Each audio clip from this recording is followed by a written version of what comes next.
Plant your palms flat down. Lift your butt up. We're going to work into Bakasana once again. Bend your elbows. Work your knees high on the triceps.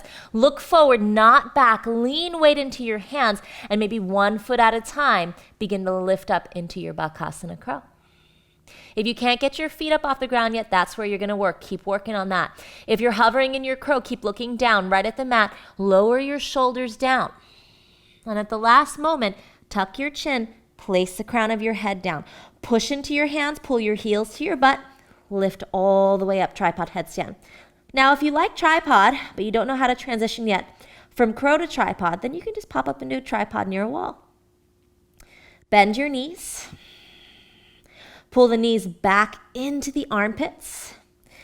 This is much harder to go back up. Put your butt down and just see if you can lift. Round your upper back. Start to look down where your head was.